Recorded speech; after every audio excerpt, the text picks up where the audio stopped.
Nous allons procéder maintenant à la lecture de la parole de ce jour, tirée du livre de Jean, chapitre 10, les versets 1 à 18. Jean, chapitre 10, versets 1 à 18. Voici le contenu de ce passage. En vérité, je vous le dis, celui qui n'entre pas par la porte dans la bergerie, mais qui monte par ailleurs, est un voleur et un brigand. Mais celui qui entre par la porte est le berger des brebis. Le portier lui ouvre, et les brebis entendent sa voix.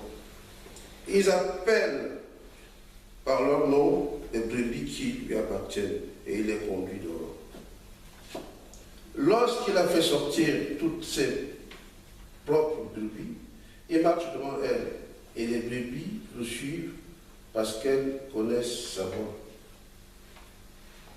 Elles ne suivront point un étranger, mais elles fuiront loin de lui, parce qu'elles ne connaissent pas la voix des étrangers. Jésus leur dit cette parabole, mais ils ne comprirent pas de quoi il en parlait. Jésus leur dit encore, en vérité, je vous le dis, je suis la porte des brebis. Tous ceux qui sont venus avant moi sont des voleurs et des brigands, mais les brebis ne les ont point écoutés. Je suis la porte. Si quelqu'un entre par moi, il sera sauvé. Il entrera et il sortira, et il trouvera des pâturages. Le voleur ne vient que pour dérober, égorger et détruire. Moi, je suis venu afin que les brebis aient la vie, et qu'elles soient dans l'abondance. Je suis le bon berger. Le bon berger donne sa vie pour ses brebis. Mais le mercenaire, qui n'est pas le berger, et à qui n'appartiennent pas les brebis, voit venir le loup, abandonne les brebis et prend la fuite. Et le loup les ravit et les disperse. Le mercenaire s'enfuit parce qu'il est mercenaire et qu'il ne se met point en peine des brebis. Je suis le bon berger, je connais mes brebis et elles me connaissent. Comme le Père me connaît et je connais le Père, et je donne ma vie pour mes brebis. J'ai encore d'autres brebis qui ne sont pas de cette bergerie. Celles-là, il faut que je les amène. Elles entendront ma voix. Il y aura un seul troupeau, un seul berger. Le Père m'aime parce que je donne ma vie, afin de la répandre. Personne ne me l'ôte, mais je la donne de moi-même. J'ai le pouvoir de la donner et j'ai le pouvoir de la reprendre. Tel est l'ordre que j'ai reçu de mon Père. La parole de Dieu demeure éternellement. Seigneur notre Dieu, une fois de plus, nous sommes devant toi pour cerner les mystères de ta parole. Viens nous parler, toi qui es notre Seigneur. C'est au nom de ton Fils, Jésus, que nous avons prié. Amen. Bien-aimés dans le Seigneur, le temps imparti va nous faire défaut pour l'ensemble du message que je prévoyais pour notre partage de ce jour.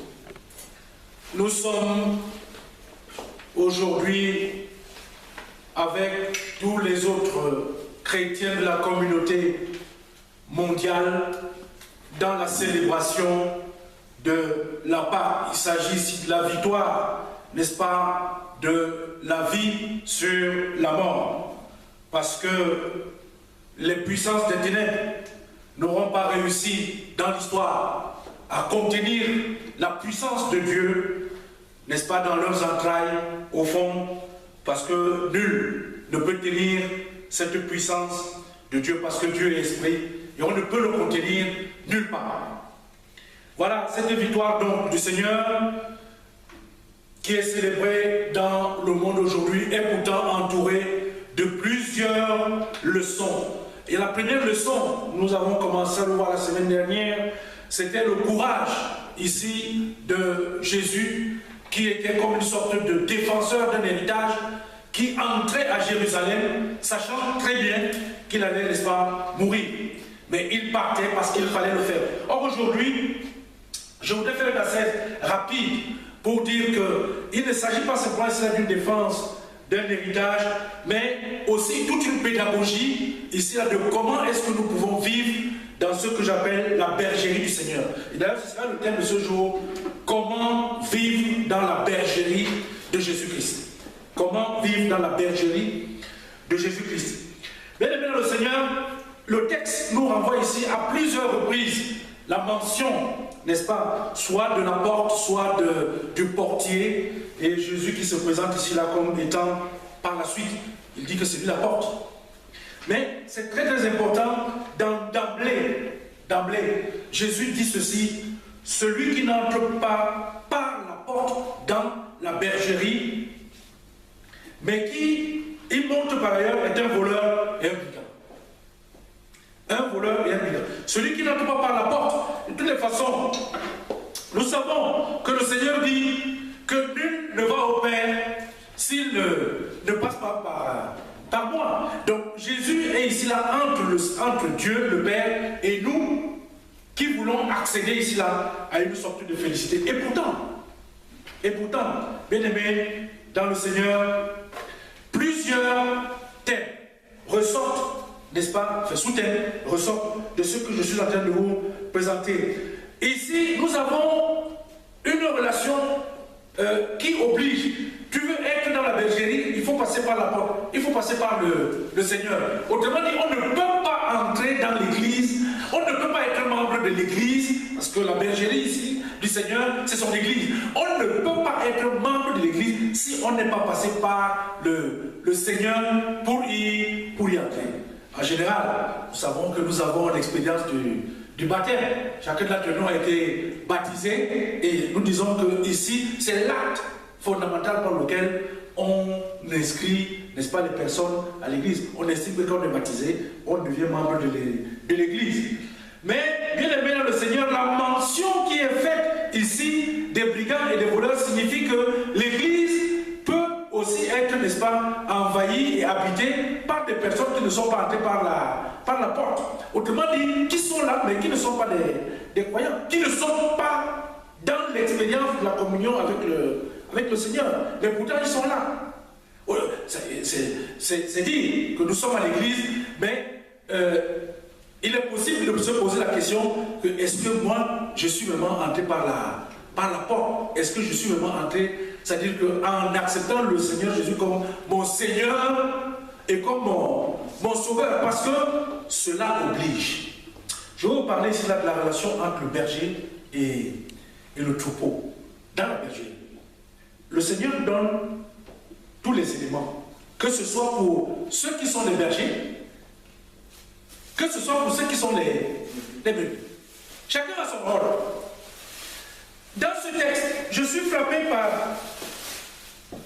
Le Seigneur dit que quelque part, lui, il fait sortir, lorsqu'il a fait sortir toutes ses propres brebis, le portier lui ouvre, les brebis entendent sa voix, il l'appelle par leur nom, les brebis qui lui appartiennent, par leur nom.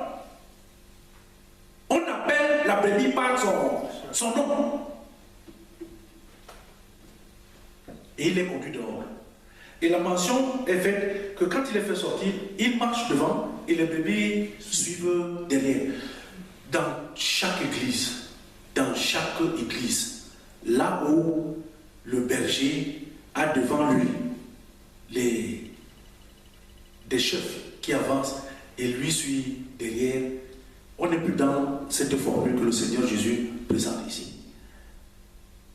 ce qui se passe aujourd'hui, je fais une digression. Pour ceux qui ont la connaissance et qui participent aujourd'hui de ce qu'on appelle ici les technologies de l'information et de la communication, nous ne savons plus qui est le berger et qui est la brebis. Sur Internet, les pasteurs, j'en vois des tonnes qui reçoivent, j'appelle ça ici là, sur les distributeurs automatiques des versets bibliques. Il y a des gens qui distribuent des versets bibliques, on copie, on colle, on envoie. Et le pasteur dit, il fait like, j'aime. Qui est devant l'autre? Il y a deux positions pour le berger. La première position, autrement dit, la brebis suit le berger. Il y a aussi une autre dimension où le berger doit se retrouver derrière les brebis. Parce qu'il ne peut pas simplement être toujours devant, mais il doit aussi être derrière pour savoir et réaliser sur une brebis et s'est égaré. Contrôler le troupeau. Mais bien aimé dans le Seigneur, la question que je voudrais poser aujourd'hui, c'est que le rapport que le Seigneur présente est un rapport d'écoute et d'obéissance entre la brebis et le berger. Donc quand on est dans la bergerie, la brebis, elle est conduite, protégée par le berger, mais derrière, il y a toute une obéissance de cette brebis. On te montre le chemin, tu t'en vas. Tu ne traces pas ta propre route. C'est un peu comme l'histoire de cette brebis qui disait à sa maman que voilà, je vais aller là. Et puis non, il ne faut pas aller là-bas. Et aussitôt qu'elle est partie, elle a croisé un loup. Elle a dit au loup, attends, je vais aller dire à maman que je t'ai rencontré. Et le loup lui pose la question, mais tu réalises ce que tu dis? Est-ce que tu crois que mes frères et mes soeurs peuvent accepter que je leur dise que j'ai croisé une brebis et que je l'ai laissé d'abord aller dire à sa maman Bref, lorsqu'on suit son propre chemin, lorsqu'on n'a plus de berger, est-ce qu'on a encore une brebis? C'est une question très très importante aujourd'hui. Nos églises, nous sommes venus du Cameroun, nous sommes nombreux en France, mais il y a une sorte de dispersion où des personnes qui disent appartenir à l'église n'ont plus besoin de pasteurs. On forme des communautés, on forme des sous-communautés, je ne sais pas quel est le nom qu'on peut affecter, et on appelle ça église. On n'a pas besoin de pasteurs. On n'a pas besoin de conducteurs. Alors, la question est de savoir comment est-ce que nous vivons dans la bergerie. Comment est-ce que nous sommes dans la bergerie? Est-ce que nous sommes pasteurs? Est-ce que nous sommes brebis? Parce qu'il faut savoir qu'une brebis, comme certaines personnes aujourd'hui sont devenues, je le dis, vous savez, il y a des gens qui sont chiches, ils sont chiches avec eux-mêmes. Certaines personnes prennent aujourd'hui le bras fermé dans une brebis donne. Écoutez-moi bien, une brebis donne. La brebis est productrice. Une brebis donne quoi? Une brebis donne par jour. Une brebis qui a déjà bien poussé, qui a été bien encadrée, qui a bien mangé, donne 3 litres de lait par jour. 3 litres de lait. Autrement dit, chaque chrétien doit être productif dans l'église. Chaque chrétien. On ne peut pas être chrétien et ne pas produire. Si on est chrétien, on ne produit pas, on n'est pas un chrétien. Le lait, les brebis ont du lait parce qu'elles sont nourries, elles sont protégées pour qu'elles produisent du lait. Et le lait sert à quoi? Le lait sert bel et bien à l'alimentation. Ça sert. Si on a donc des chrétiens qui sont, des gens qui sont à l'église et qui ne produisent pas, ce ne sont pas des chrétiens. Ce sont des gens qui sont aussi. Le Seigneur dit, il y a ceux qui montent et qui entrent dans la bergerie. Ils montent. Voilà.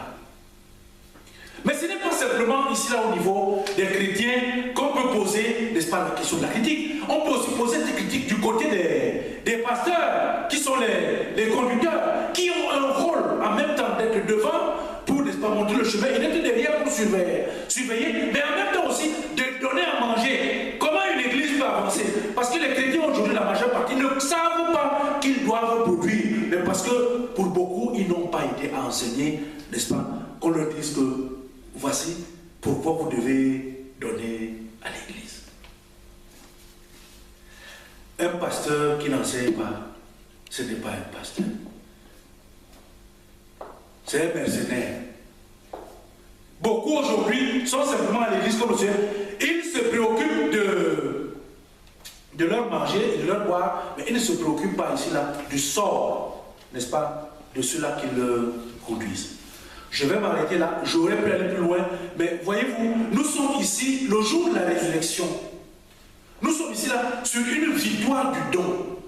Ça veut dire que ce qu'on donne ne se perd pas. Jésus a donné sa vie. Il ne la perd pas. D'ailleurs, il dit quelque part là plus loin que c'est lui qui donne et il a le pouvoir de donner et de reprendre. Quand on donne, ça veut dire qu'on aime. Si on n'aime pas, on ne donne pas. On ne donne pas. Si on aime le Seigneur, donnons. Mais si on n'aime pas le Seigneur, cela n'éprouve pas le fait que nous avons la main qui est, n'est-ce pas, bloquée. Bien-aimé dans le Seigneur, Jésus a donné sa vie. Il est entré par la porte. Il est entré, quand il est entré à Jérusalem, Jésus n'est pas allé entrer par à côté. Jésus est entré, c'était une entrée royale. Nous devons entrer à l'église de manière royale. Donner sa propre personne, donner de son temps, donner de ses moyens. Comme Josué disait que moi et ma maison, nous servirons l'Éternel. Si nous sommes à l'église, si nous sommes des chrétiens, il faut apprendre à donner le meilleur de nous-mêmes. Bien-aimés dans le Seigneur, comment être dans la bergerie de Jésus-Christ? Je pense que nous avons quelques exemples que le texte lui-même nous donne. Chacun doit s'y mettre profondément en se disant que je suis chrétien, je suis une brebis. La brebis donne du lait. Et moi, qu'est-ce que moi je lui donne? Que le Seigneur lui-même nous bénisse pour cette année pascale, pour que chacun puisse se remettre en question et prendre des forces à la table sainte. Amen. Prions le Seigneur. Éternel, notre Dieu, notre Père, merci pour cette nourriture spirituelle, Père éternel. Nous nous rendons compte désormais que nous ne sommes pas véritablement dans ta bergerie. Père, toi-même daigne donc nous apprendre désormais à pouvoir produire pour le nécessaire et le bien-être de ton Église. Père éternel, à celui-là qui nous a transmis ce saint message, ne le laisse pas vide pour les jours à venir. Comble-lui de toutes les grâces que tu as promis à ceux-là qui te servent et qui t'honorent. Seigneur, à nous autres, ne nous permets pas de garder cette sainte parole pour nous. Il faut que cette parole serve à l'édification de ton royaume. Nous t'avons demandé tout ceci au nom et mérite de notre Seigneur Jésus le Christ.